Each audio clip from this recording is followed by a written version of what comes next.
गुजिया की खुशबू हर जगह से आ रही है तो मैंने भी सोचा गुजिया बना लेती हूँ। झटपट से गई मार्केट दौड़ करके हस्बैंड के साथ और सारा सामान मैं खरीद करके लेकर आ गई हूँ, क्योंकि मार्केट में बहुत सारी चीज़ें रेडीमेड मिल रही थी लेकिन मार्केट की चीज़ें समझ में नहीं आती हैं। तो मैं लेके आई हूँ घर में सारा सामान अपने हिसाब से, क्योंकि सामान मैं अपने हिसाब से लेकर के आती हूँ। कभी अगर त्यौहार होते हैं, क्योंकि हस्बैंड से मंगाते हैं, उनकी क्वांटिटी कम ज़्यादा हो जाती है, मैं अपने आप जा करके ले आती हूँ जितना मुझे चाहिए। तो सारा सामान मैंने फैला दिया है टेबल में। इसके बाद हम क्या करेंगे कि इधर हमने बादाम रख दिया है रोस्ट करने के लिए बिल्कुल मीडियम फ्लेम में, क्योंकि इनमें जो अगर हम रोस्ट कर लेते हैं तो काफ़ी लंबा चलता है। इधर मैंने सूजी रख दिया है रोस्ट करने के लिए।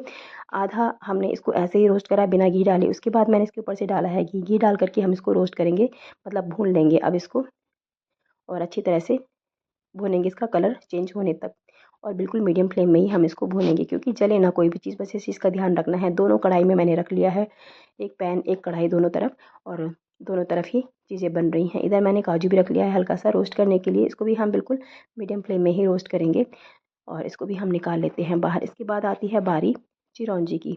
तो गुजिया में चिरौंजी ज़रूर जाती हैं, आप मगज़ भी डाल सकते हैं। और ये देखिए इसको भी हम हल्का सा रोस्ट करेंगे, क्योंकि चिरौंजी अगर गुजिया में पड़ती है तो काफ़ी लंबे टाइम के लिए अगर गुजिया रखते हैं तो अंदर से फंगस ना लगे, इसलिए इसको हम रोस्ट कर लेते हैं। इसका मॉइस्चर ख़त्म हो जाता है। इधर हमने इलायची का डिब्बा भर के पीस के रखा हुआ है। बेटा आ गया है बीच में, अब मुझे बता रहा है कि गुजिया कैसे बनेगी। मम्मी गुजिया दबा करके बनेगी, क्योंकि इसको याद है पिछले साल की गुजिया कि हमने मोल्ड में डाल करके ऐसे दबा दबा के बनाई है, मसाला भर के, फिलिंग भर के। और इधर से के बार बार ये एक एक काजू और बादाम लेकर के बाहर भाग रहा था फटाफट से। और तो इधर हमने क्या किया है कि मावा भी निकाल लिया है पन्नी से बाहर, और फिर से पैन में मैंने डाल दिया है नारियल का बुरादा, जो कि बिल्कुल बारीक वाला है। नारियल का बुरादा दो तरह का आता है, एक ग्रेट आता है लेकिन वो थोड़ा मोटा रहता है, इसलिए मैंने वो नहीं डाला, मैंने बारीक वाला डाला है। लाई मैं दोनों तरह का हूँ, क्योंकि जो बुरादा है वो हम करेंगे गुजिया में यूज़, और जो ग्रेट किया हुआ है वो बिस्किट में यूज़ करेंगे। इसको भी हम बिल्कुल लो फ्लेम में हल्का सा रोस्ट कर लेंगे। सारी चीज़ों को हम रोस्ट करना इसलिए ज़्यादा ज़रूरी है, क्योंकि ये फिर लंबी चलती हैं। गुजिया ज़्यादा दिन तक रहेंगी तो ख़राब भी नहीं होती हैं, इनका टेस्ट एज इट इज़ बना रहता है। और ये देखिए मेरी सूजी भी अच्छी तरह से भुन चुकी है, इनका कलर बिल्कुल ब्राउन हो चुका है, बिल्कुल चेंज हो चुका है कलर। अब आती है बारी मावा की सबसे लास्ट में। तो हमने सूजी को भी पलट दिया है, इधर मैंने मावा भी भूनने के लिए रख दिया है। मावा मावा का भी कलर चेंज होने तक हम इसको अच्छी तरह से भूनेंगे।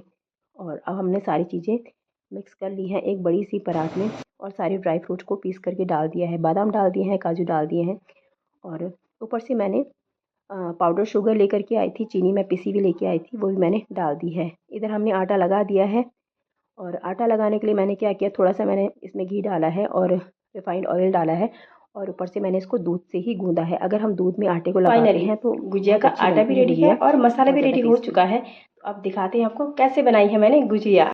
तो अब आती है बारी मसाला। मैं इसमें ना किशमिश डालना भूल गई थी एक्चुअली, तो इसके बाद मैंने इसमें किशमिश को ऐड किया है अच्छी तरह से सारे मसाले में, और आटा भी अच्छी तरह से सॉफ्ट हो चुका है। तो अब हमने सारा सामान लगा लिया है, बाहर बैठे हैं हम लोग, और सभी लोग बैठे हैं गुजिया बनाने के लिए, बेटी बेटा मम्मी और मैं, हम सब ने।